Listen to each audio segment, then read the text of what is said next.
మళ్ళీ లాక్డౌన్ పెడితే best software కోర్సులు ఏమున్నాయి ఇక్కడ మనం దీని గురించి ఖచ్చితంగా మాట్లాడుకోవాలి. ఎందుకంటే ఇప్పుడున్న సిచ్యువేషన్లో మళ్ళీ లాక్డౌన్ పడుతుంది. లాక్డౌన్ పడుతుందని కాదు కానీ లాక్డౌన్ లాంటి సిచ్యువేషన్స్ వచ్చేదానికి ఛాన్సెస్ ఉన్నాయి అని చెప్పి మాట్లాడుతూ ఉన్నారు. ఇక్కడ మనం అర్థం చేసుకోవాల్సిన విషయం ఏంటి అంటే లాక్డౌన్ పడే ఛాన్సెస్ ఉంటే ఫస్ట్ మనకి వర్చువల్ ఇంటర్వ్యూస్ పెరుగుతాయండి. You have to be prepare for virtual interviews. So దీనికి సంబంధించి అందుకే నేను చెప్పొచ్చేది ఏంటి అంటే ఈ మళ్ళీ లాక్డౌన్ పెడితే సాఫ్ట్వేర్ కోర్సులు ఏమి ఉంటాయి అంటే ఎక్కువగా ఏమి పెరిగేదానికి ఛాన్సెస్ ఉంటాయి. అండ్ దాంతోపాటు ఫ్రెషర్స్కి ఎక్కువ ఓపెనింగ్స్ ఉంటాయా, కెరీర్ గ్యాప్ వాళ్ళకి ఎక్కువ ఓపెనింగ్స్ ఉంటాయా ఒకవేళ మళ్ళీ లాక్డౌన్ పడితే అంటే మనం ఇక్కడ ఆలోచిస్తే ఏమేమి కోర్సులు అయితే బాగుంటాయి. సో దీని గురించి మనం డిస్కస్ చేసుకుందాము.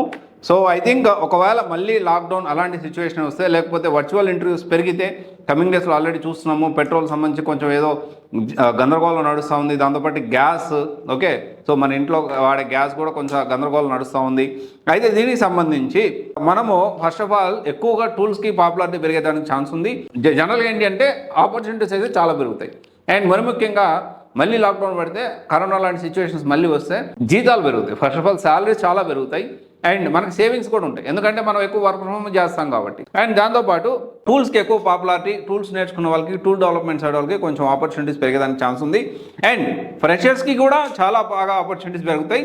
కంపారిటివ్లీ కెరీర్ గ్యాప్ వాళ్ళకి ఇంకొంచెం ఎక్కువగా ఆపర్చునిటీస్ పెరుగుతాయి. This is true.